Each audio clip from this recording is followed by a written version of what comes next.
everybody, this is Jason Clemmons, and we are bringing you life with Jason Clemmons, DC, right here live at the Rock Health and Wellness Center studios in Lubbock, Texas, on this beautiful Wednesday, October 2nd, 31 months. This is the anniversary of me not having a piece of bread or any ice cream. Stopped sugar 31 months ago. So we've hit it. We've hit another mark. I know you guys love to hear about that, how many months it's been since I've had any sugar. But I just share it with you just because I know you're wondering if it's actually possible, and it is. You can do it. You can go 31 months without a Snickers bar or a Bluebell ice cream. You can do it. It's something that is possible. So that's what the second is. Yeah, March. What is that? March of 22? Is it 23, 24? Yeah, March of 22. Decided to quit eating sugar. And just, man, you know how much I love sugar? I love it a lot. I used to love it a lot. I used to couldn't live without it. Used to eat it every single day, nearly. Just like a crackhead. Just get me some sugar. But got over it. So now, what are we going to talk about tonight? We're going to talk about food. That's what we're going to talk about tonight. We're not going to talk about politics. We're not going to talk about the debate. We're not going to talk about dancing with the stars. No, sir. We're going to talk about food tonight because that is the theme of the week. Monday night, we took health to church. Last night, we started with we started in on the Eating for Health class that we have. And we're going to finish that tonight, and then we're going to add a few more things to it at the end. And I thought I would just share with you, one of the things is like, what do you eat? Well, if you're not eating sugar, what are you eating?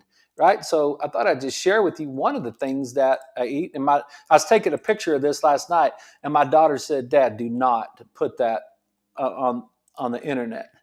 And I was like, she's like, "Do not post that." And so this is just for you guys watching the show. It's not for anybody else. So it's just for you guys that want to watch the show. Because you wonder, like, how do you eat? Like, what do you eat? What, is it delicious? Like, do you have enough? Like, is there something? What does a person eat if they're not going to eat anything that's got sugar in it? So this right here is one of my favorites. We call it almond crusted chicken. It's Parmesan crusted chicken. That's chicken, and then Leslie put some red pepper on there, like what you do at a pizza place or something. Like put some red pepper flakes on the chicken, dip it in an egg, just like you chicken fry something, right? Or like just dip it in an egg, and then dip it in a mixture of almond flour and Parmesan cheese, and then put it in a pan with a little bit of butter and a little bit of olive oil, or a mixture of both. I think she uses olive oil mostly, and then just kick those zucchini and squash the same way. Just cut them up, put a little olive oil on them, put a little butter on them, saute them in a pan. If you're going to cook them, you're going to eat them. I like them cooked, and I like them hot. And then some green beans. And no, those aren't fresh green beans. Those are green beans from a can. But if I was getting more healthy, I would do the fresh green beans. But that's supper last night, and it's not that complicated. And there's no carbs in that deal. I mean, the carbs are complex carbs, right? So you got zucchini and squash, and I had 2 of those chicken breasts and some green beans. And all the carbohydrate that's basically coming out of that meal right there is in a complex carbohydrate form. And we talked about that last night on the show. We talked about the complex carbohydrate versus the simple carbohydrate. If I would have taken that same thing and I would have broken that down into white flour, if we'd have chicken fried that, if we'd have put it in vegetable oil and then put the white flour on it to chicken fry, because everybody, I mean, if you're anywhere in the vicinity of the South and you're not in deep Florida, because my friend from South Florida that came from Miami, he never had a chicken fried steak in his whole life. He got to Texas, went to chiropractic school at Parker College, and he was like, "What's a chicken fry?" He never even heard of that before. So I'm guessing maybe down south. And then I'm guessing there's some folks from the north that never heard of a chicken fried steak. But pretty much all of us around here have heard of a chicken fried steak. You take that steak. Well, what are you going to do? You're going to take that, you're going to put it in white flour. There's a difference. That one minor little difference changes that meal tremendously. instead of using the white flour, you use some almond flour and some Parmesan cheese, and it's delicious. You put the red flakes on there, and it twangs your buds a little bit, and it gives you that dopamine, and it was delicious, and it was fulfilling, and it's all you need, and there you go. It was simple as that, right?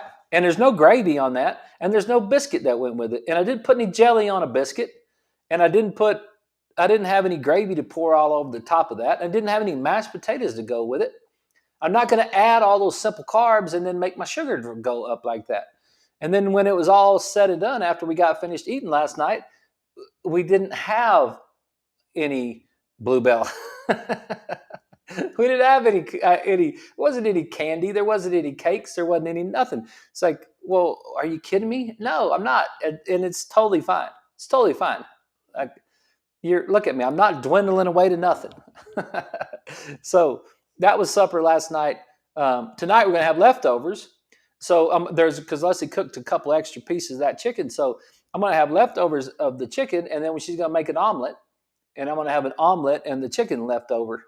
It's great. I'll probably throw some raspberries in there. I think I cut through a couple raspberries in last night, but just in case you're wondering, if you're just wondering about something to eat, then that's just something. Is it the answer? Is it like, am I going to win some sort of prize for that? Like, am I going to get invited to be on, Justin Wilson or something like that? Or whatever, chef, whatever. Or are we going to, no, we're just regular folks. We're just regular folks living regular lives, just trying to make the world go round. And we just need something to eat. We're just West Texas people, and we just need something to eat. And that's it. It's not, but to me, that's not some sort of wacko meal. Like I actually had a guy one time, and I might have told you this before, and I shouldn't even say it out loud, but the guy, he was some kind of old, I don't know, farmer or rancher or something. I don't know what he was.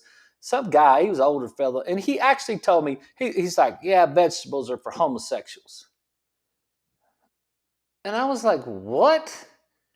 You automatically discount a lot of the things that people say to you out there in the world, but it's like, what does that mean? It doesn't even make any sense, right? It's like, this meal right here is not some sort of gourmet French dish. It's just what a regular old West Texas guy might eat for supper if he wasn't trying to kill himself with refined carbohydrates. That's it. That's what it is. You can eat it if you're in Meadow or Meta, however you want to say it. You can eat it if you're in Idalou. You can eat it if you're in Plainview. You can eat it if you're in Chicago. It'd be the same thing. Wouldn't matter. It's just regular old food, and there's the calorie content is fine. That's fat, protein, and complex carbohydrates. And that's what a normal meal looks like, in case you're wondering. It's not a great picture. It's not all fancy looking and all that stuff, but it was pretty tasty. And it got me by the night, so I thought it was great. So that's what we're going to talk about tonight. We're going to just keep on going with what we were doing on last night's show, because I just want to finish last night's show, because the second half of that show, and if you guys are new, if you didn't see last night's show, we did the first half of our Eating for Health class. Tonight we're doing the second half of our Eating for Health class, and we're doing it a little bit different than what we've done it in the past, because we're adding some stuff with it, right? So we're adding some different. I'm kind of taking these slides one at a time and getting into a little bit.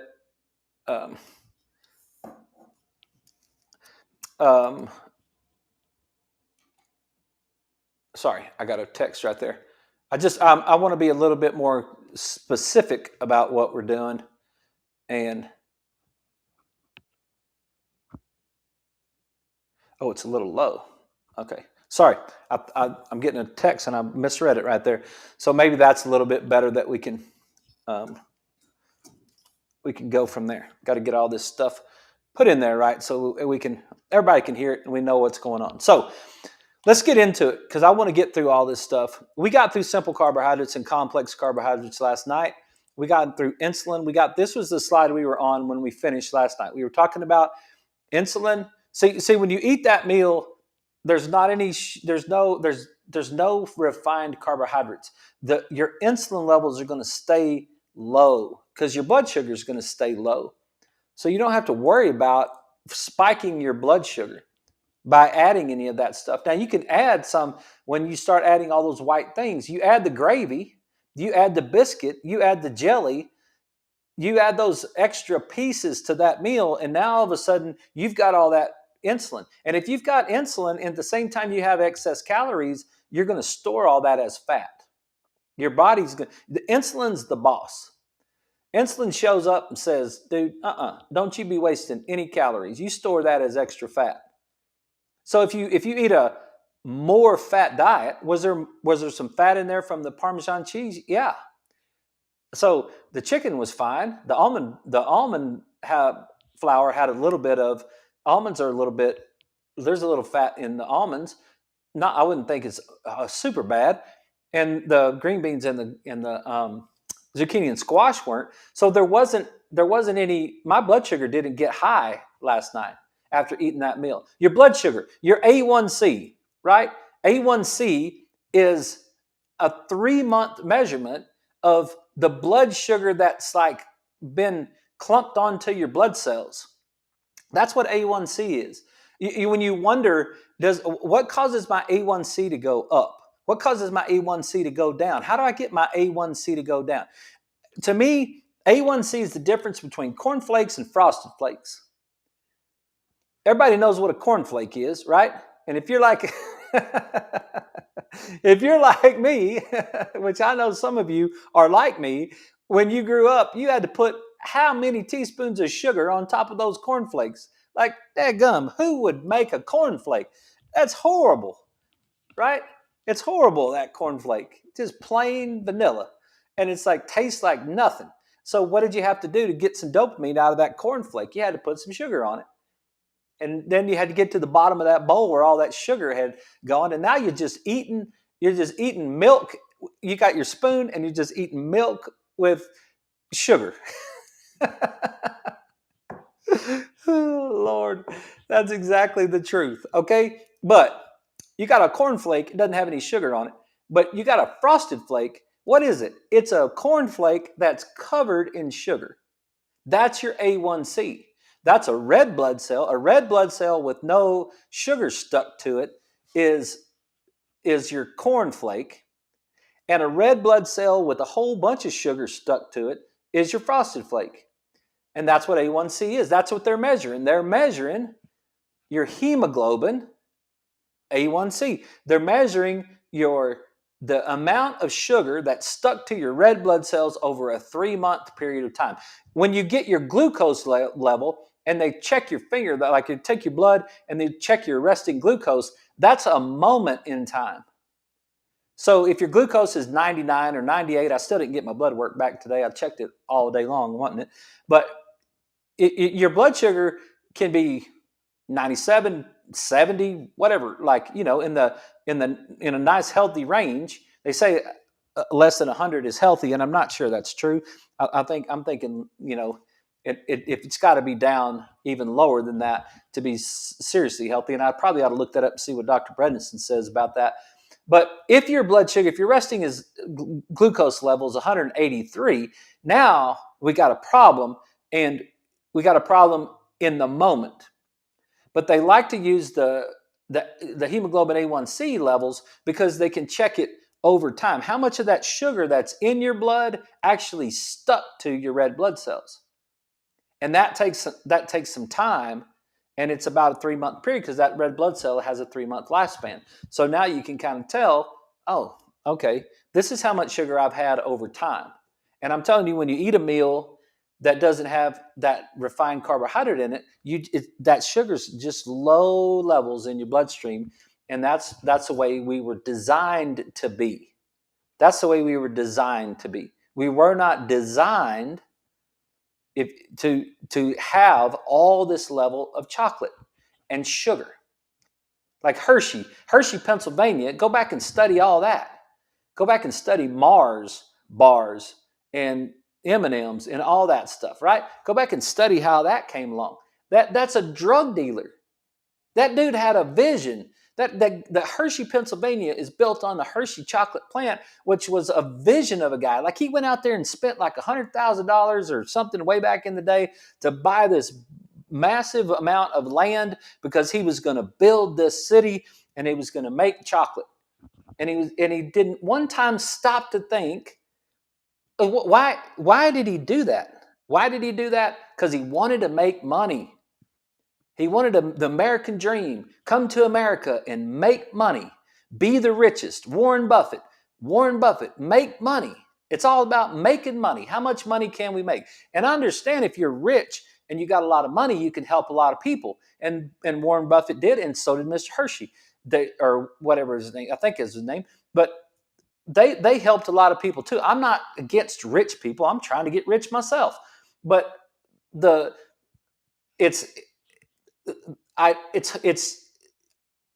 it didn't take into consideration for 1 second the fact that it just destroys the people, right?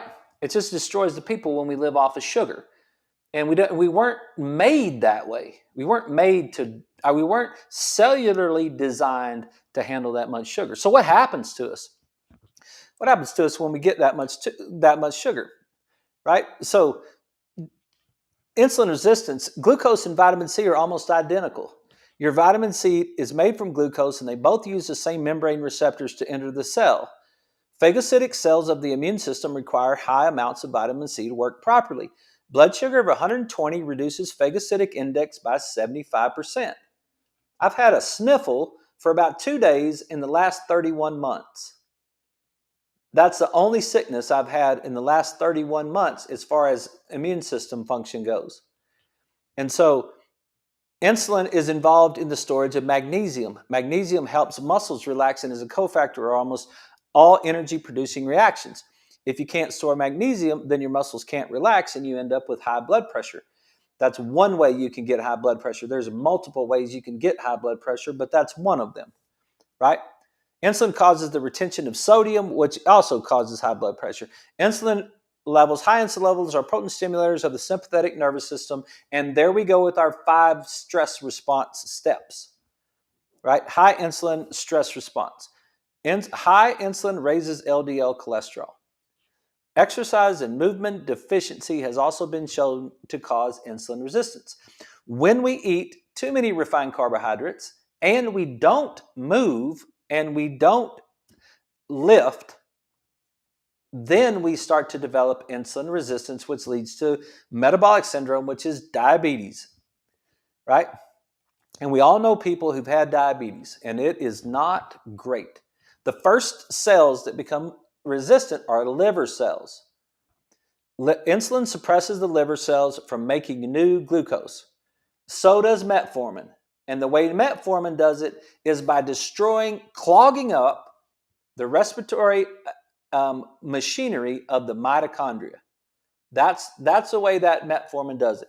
Metformin just sticks a bunch of clogs, just clogs it up, just sticks a bunch of planks in the middle of your gears inside your mitochondria so that your mitochondria come to a stop because they're so cluttered up with crap. And then now your mitochondria can't produce ATP and you don't have any energy in the cell of your liver to be able to make new glucose. Right? You guys know that. And that's the truth. That's not made up. Go look it up.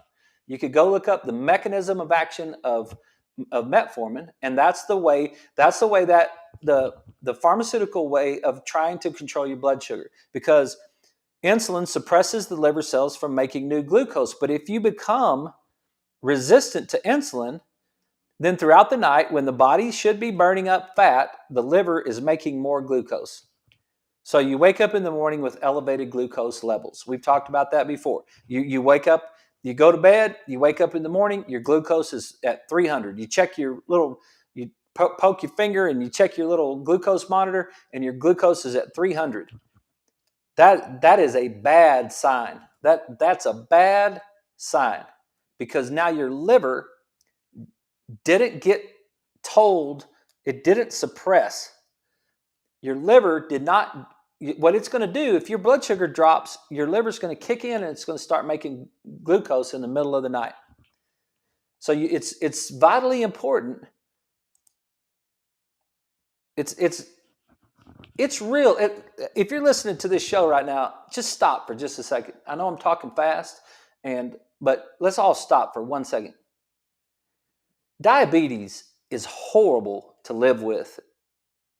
Type 2 diabetes is 100% reversible. Type 2 diabetes is most of the time, unless something bad happened to you and you had some sort of drug reaction or you had to take a drug or something like that, most of the time, type 2 diabetes is self-inflicted. It's all fun and games. It's all ridiculousness. It's all, Jason, you're just such a buzzkill. I don't know why you come on this show every night and you talk about sugar like it's from the devil, and you can't have a bowl of ice cream. You're just such a ass, right? Whatever. It's like, no, I'm just trying to tell you that when you get diabetes and your liver quits working, it really sucks. It really does. So, man, surely we could come up with something that would be better than that. And I think we can. And I really do believe that we can. Muscle cells are the next one that become insulin resistant. Insulin allows your muscles to burn the sugar you are making in the liver and getting from the diet. You burn them, you store that muscle, you pull, when that cell pulls that, when your cell pulls that glucose out of the bloodstream, it stores it inside the muscle as glycogen for a storage for when you need it later.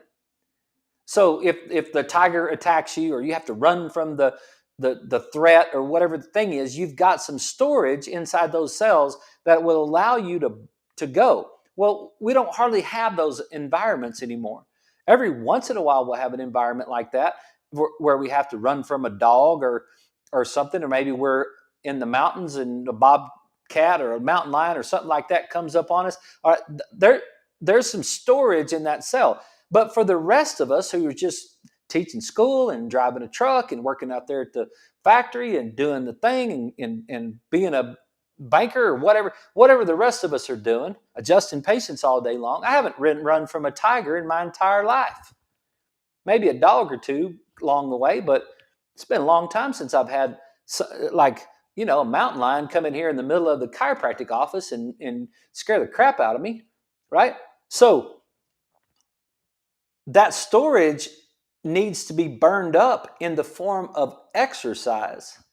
That's the only way I'm going to get all that stored glycogen burned up in this body.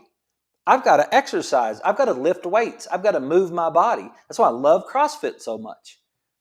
It's like I'm moving my entire body through in it quickly at a high intensity to burn up my storage of glycogen, the glucose that's stored in my muscles, and then I can suck more glucose out of the bloodstream and put it back into the muscle for tomorrow, and then work out again, and then work out again. And then pretty soon you've got a good machine going right there, right? You'll end up with problems if you don't have that. Fat cells are the last ones. And then you get that centripetal obesity. When your belly is bigger than your butt, you've got a problem. If your butt is bigger than your belly, you're just big. But if your belly gets bigger than if you've got a real skinny hips, real skinny legs, real skinny shoulders, and real skinny arms, but you're big around in the middle, that you're getting centripetal obesity, you're going through this process, and then that's not a good thing, right? So we really don't want to be insulin resistant. And then we get into it increases osteoporosis. Insulin resistance increases osteoporosis. Then, you'll go to the doctor, they'll tell you, hey, you're osteopenic. You're like, well, I better take some sort of drug for that, right? The liver converts T4 into T3 the inactive to active form of thyroid hormone.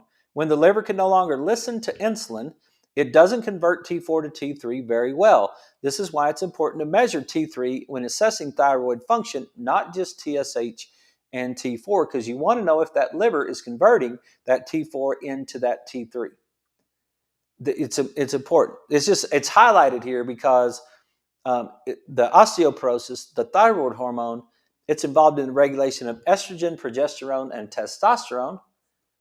How many women hit menopause and have to go into some sort of hormone replacement therapy in the United States? And I often wonder, do they have hormone replacement therapy on the whole planet, and have they had it forever? And what happened, maybe if there was a time and place that we didn't have so much insulin, maybe we would be able to handle those things better. Now, I'm not messing with that. I'm not even throwing stones about that. I'm not even at the slightest bit even hinting that any woman should do anything different, because I'm not messing with that deal. I know that. But maybe it would be different, right? And the last one is increased aging. We don't want to age. Hey, we got to take a break. You guys stick around with us. We'll be right back right after these messages. This is Life with Jason Clemmons, DC, and we're on 98.7 Walk by Faith Radio.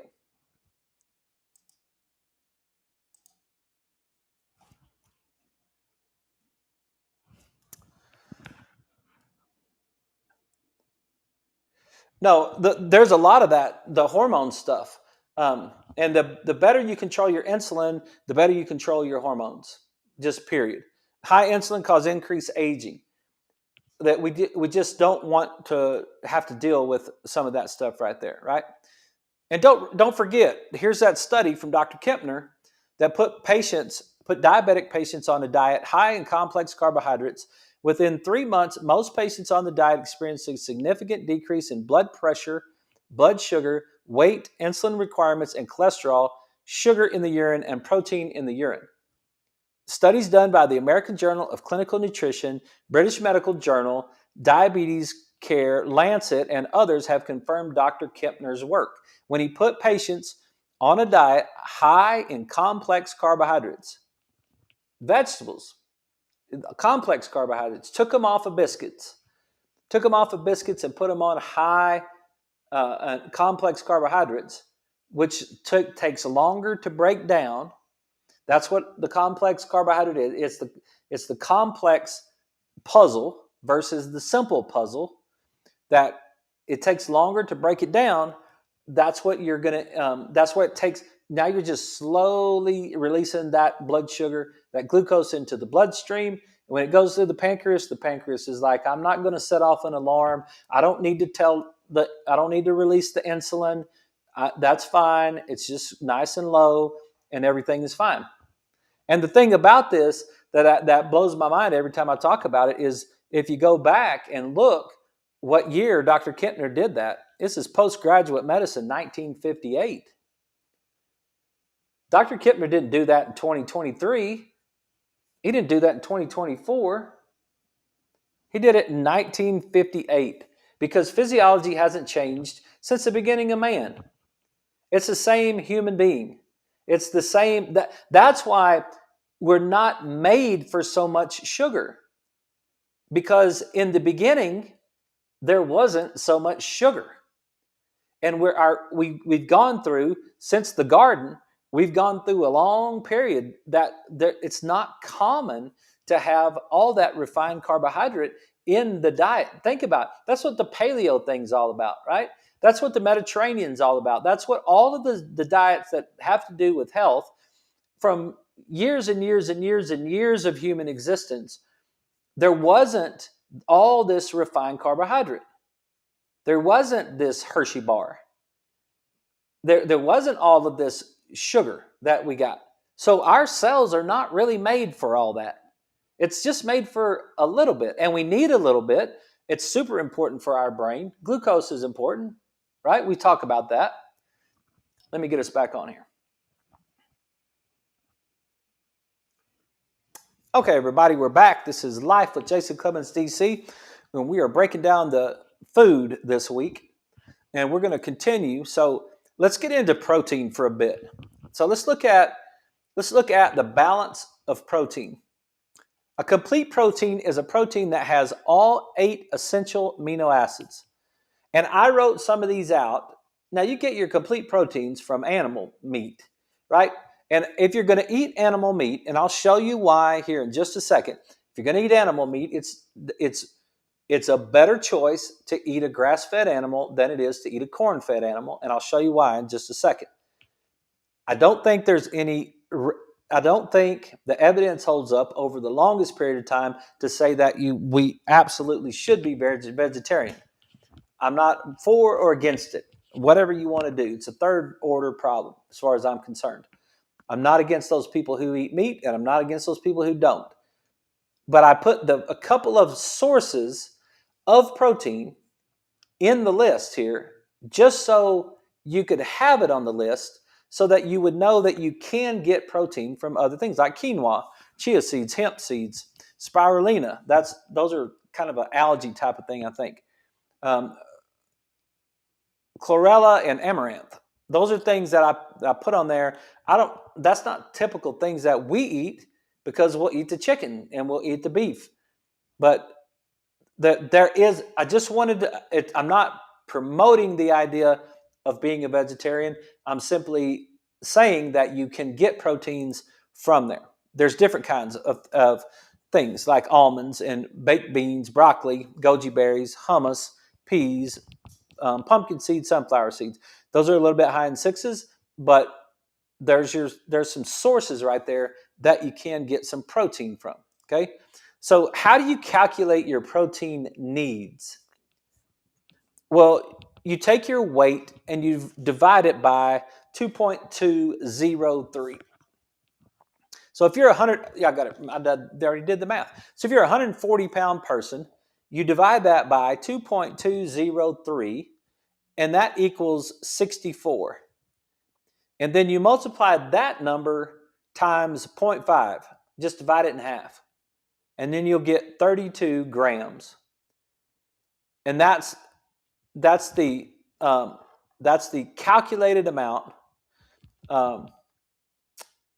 That is one way. Remember, there's 8 billion people. There's 8 billion people on the planet, and we're not fighting amongst them. This is one way that I have learned to calculate how much protein a person needs. Take how much you weigh, divide it by 2.203. Let's do it for a 200-pound person.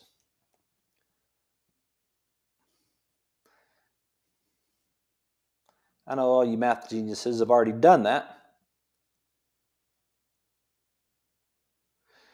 That's 90.78, and then multiply that times 0.5, and that's 45.39 grams. So that's 45 grams. There are 4 calories per gram of protein, if you're wanting to know.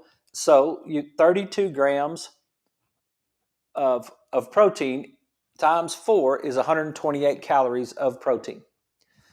Now, in our China study that we talked about last night, Dr. Campbell, who wrote the China study,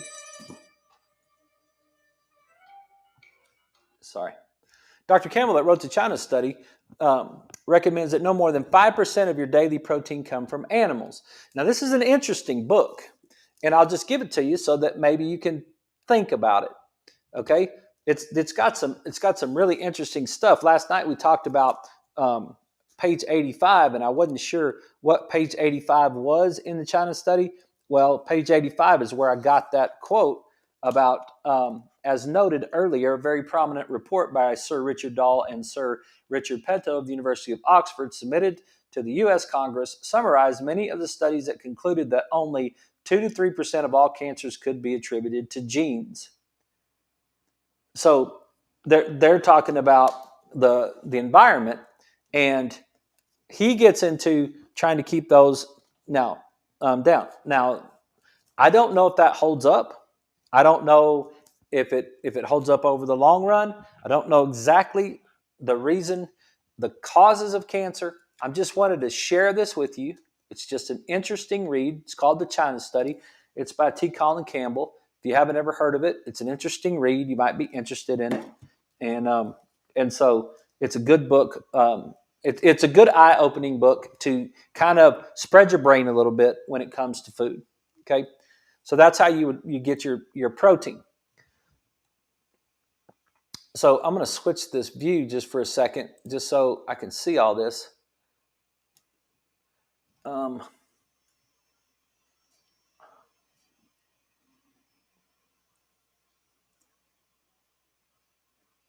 the American Journal of Clinical Nutrition, the risk of fatal coronary heart disease among non-vegetarian Seventh-day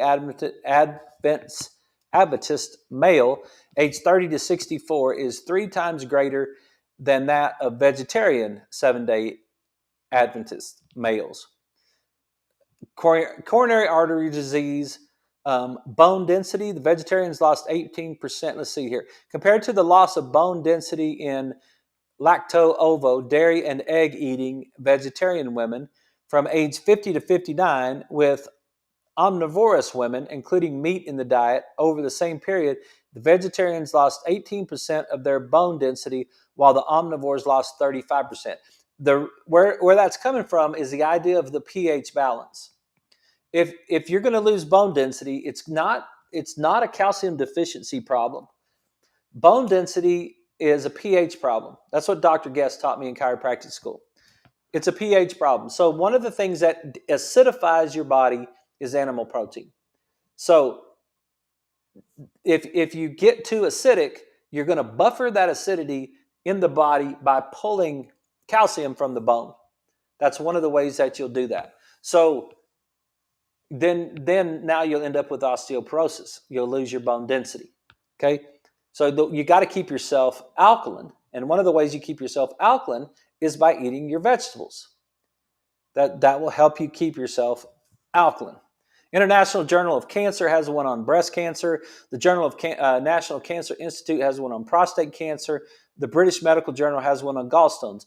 I do not know that any of these studies right here have anything to do with grass-fed animals.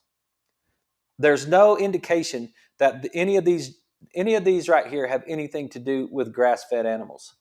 I think I would love for these studies to be redone with people that ate grass-fed animals and took omega-3 fatty acids, and then find out if those things still hold up. Because I'm not sure that they would hold up if you were eating properly versus eating something that's going to make you sick. So that's my one idea with proteins. It's vitally important that you get your protein. Protein is super important for you. And so in some form or fashion, you need to eat your protein. Let's look at the balance of fats. Okay. So when we talk about fats, and this is the one that you guys know ad nauseum by this point, this is the one that we look at. The balance of fats are 2 essential fatty acids. And I think, stick with me if you've heard this before, just one more time, because I actually had a person that I take care of that had surgery. And this person takes Celebrex because of joint pain. And they were really worried that they were going to be in trouble because they had to stop taking their Celebrex and they had to stop taking their fish oil. And they were really worried that they were going to have a problem after their surgery. And they said, but they was like, is there anything I can do to get off my Celebrex? Now, look, I'm not your medical doctor. I can't put you on or take you off medicine. It's not my game. Okay. I can simply talk to you about inflammation. And when you eat food, how you control inflammation in your food. And so I just talked to her. I said, look, I can't put you on or take you off Celebrex. It's not within my scope of practice. What I can do is tell you that inflammation is balanced, an imbalance of omega-6 to omega-3 fatty acids. And so I wrote this on the board for her, and it was the first time that she just looked at me and she stopped, because what happened is she actually took the turmeric and the fish oil combination, and she said, you know what? I'm not miserable. I'm doing just fine on the turmeric and the fish oil combination. And so I was like, yeah, this is why right here, right? So as we look at this, when we talk about these fatty acids, we're talking about omega-6s and omega-3s. These fatty acids are it's what makes up a lot of parts of our body, and it's really important in our cells wall structure. Let me go back.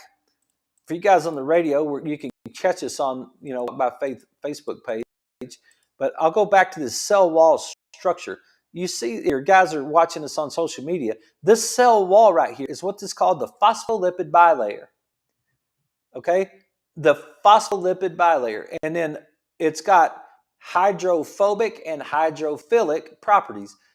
Part of it loves water, part of it doesn't love water. So it can repel water and it can attract things that are in the water. And then these proteins are what allows things to get through that. But this phospholipid bilayer is made up of lots of stuff. One of the major components is the omega-6 and the omega-3 fatty acid.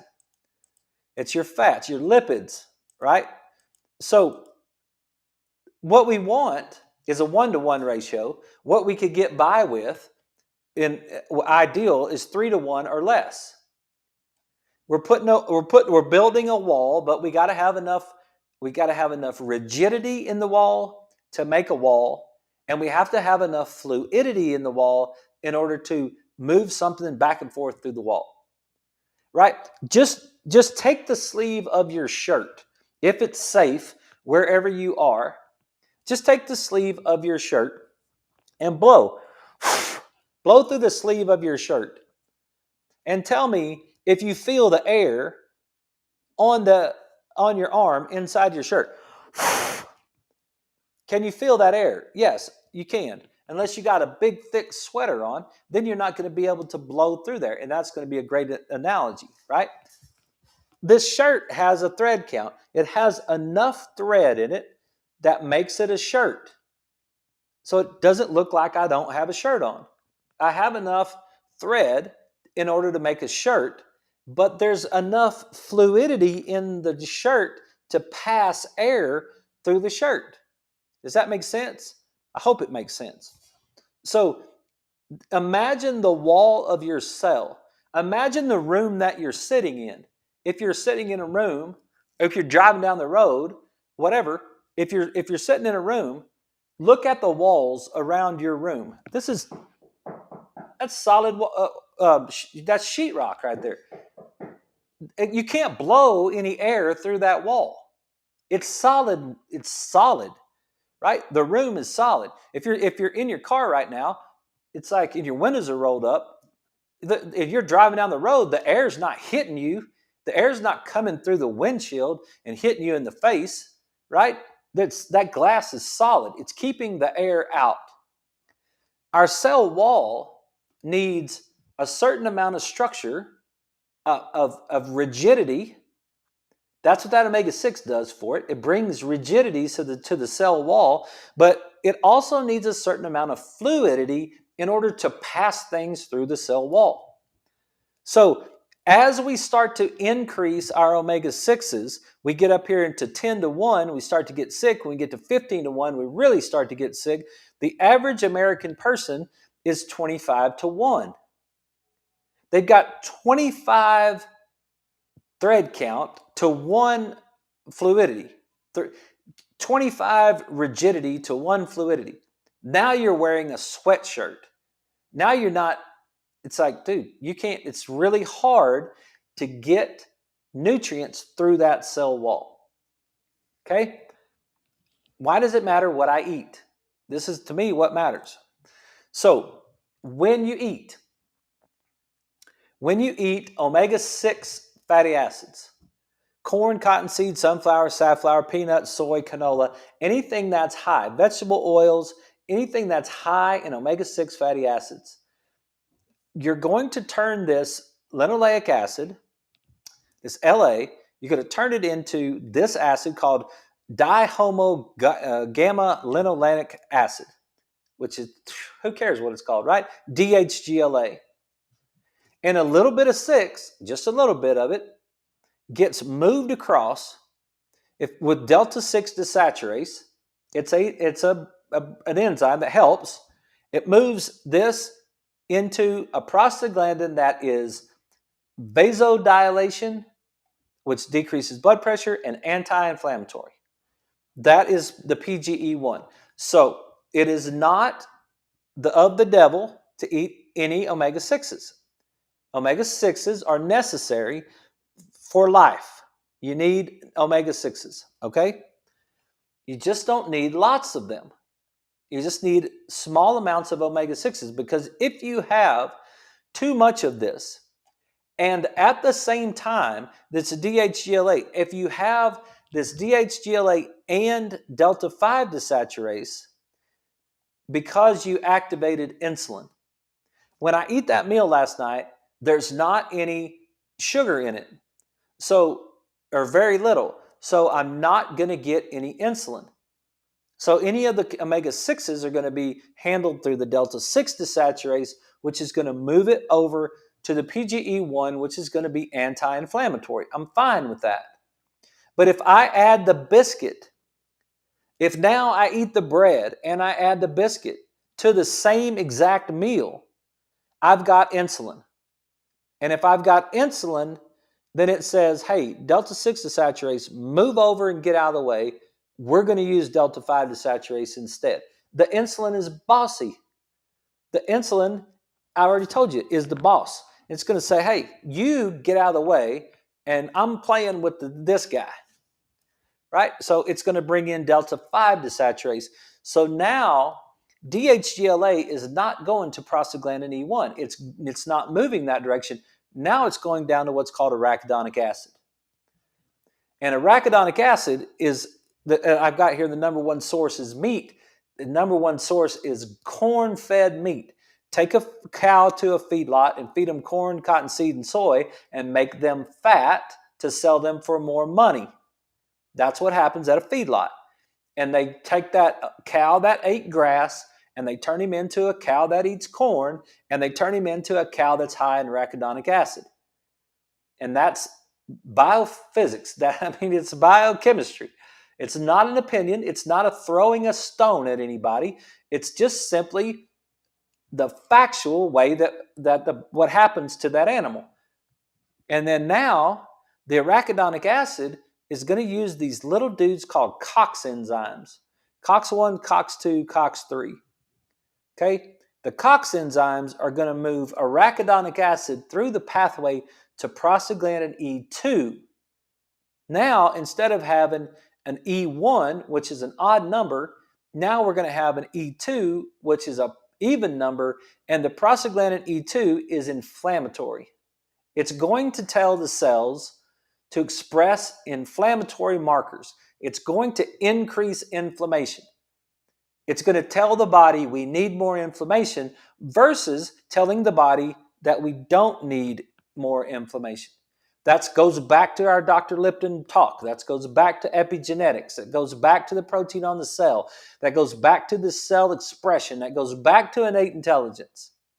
It all maps together on whether or not you eat the biscuit or not, or whether or not you put the corn chip on the table. It's whether or not you eat the peanut butter versus the almond butter. It's just the difference between the omega-6 and levels in the food and whether or not you eat them with insulin. That's the difference between inflammation and non-inflammation. And when you get inflammation, what do you get? Scar tissue, pain, free radicals, degenerative joint disease, heart disease, and immune system dysfunction. How many times have we talked about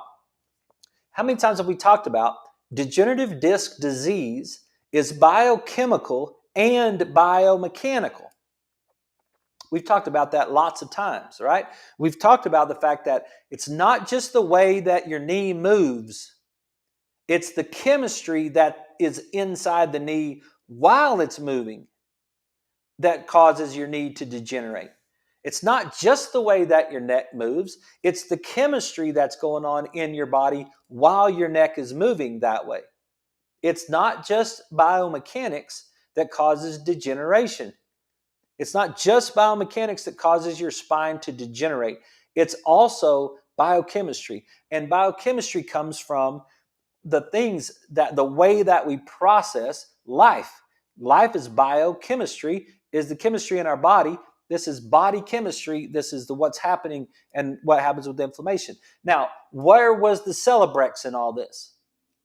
The Celebrex is a COX inhibitor. The Celebrex is the medical ways, just like metformin is the medical way of clogging up your mitochondria so you can't make any ATP, so you can't have any glucose in your bloodstream. It's 100% real. Take your glucose, take your metformin, and your glucose goes down in your bloodstream. Nobody is going to argue that. It does make your blood sugar come down, 100%, at the expense of destroying your mitochondria in your cells of your liver. Same thing that goes on here. The medical world says, well, what they know this sheet they're way better than I know this sheet. So the medical world's going to say, okay, we got all this arachidonic acid. What are we going to do with all this arachidonic acid?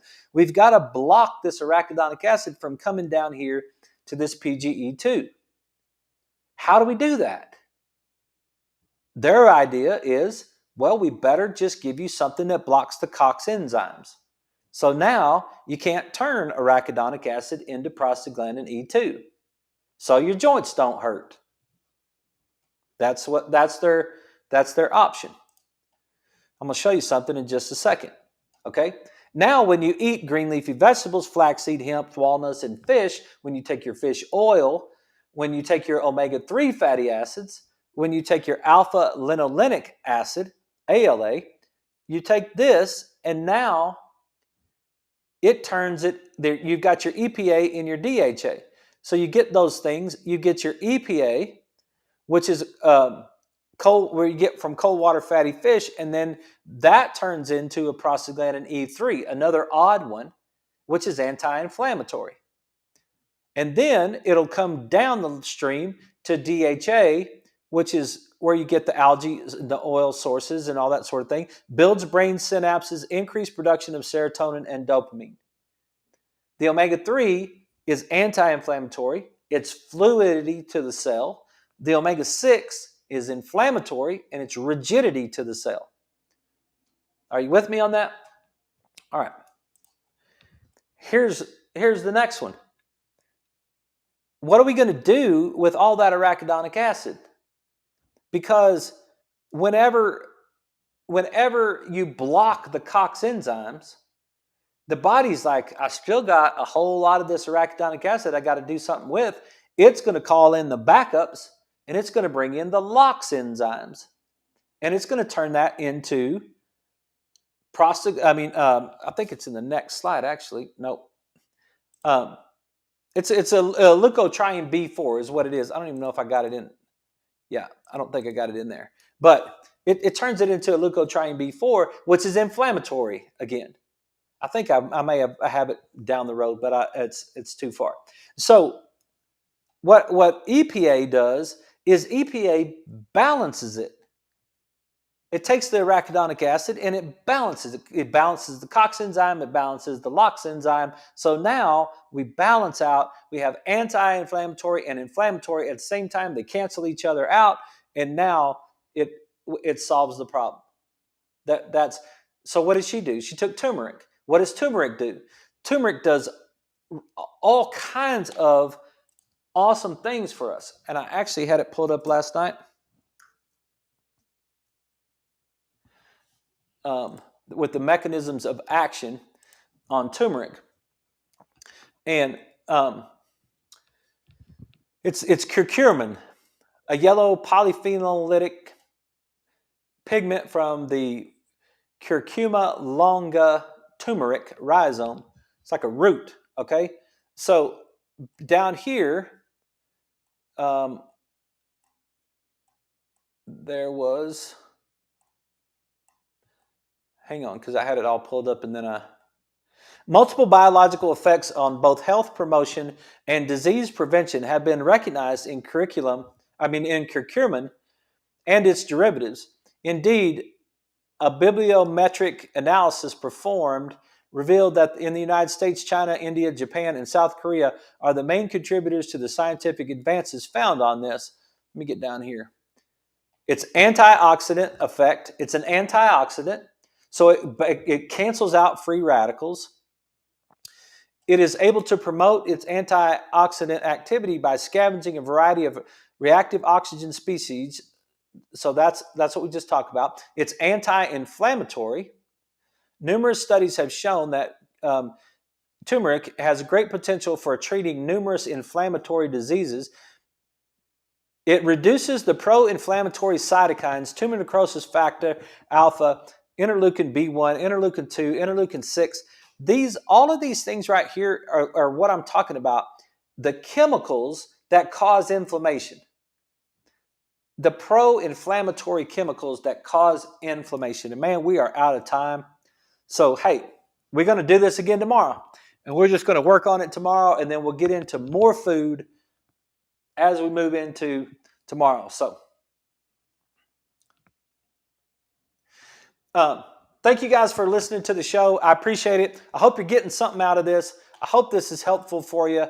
And we'll keep it going tomorrow night. And we'll get through all this chemistry and the glutathione stuff tomorrow. And we'll talk about some more recipes and some things. If you got one, send them to me. Otherwise, you guys have a great night, and we'll see you tomorrow. Thanks for watching the show.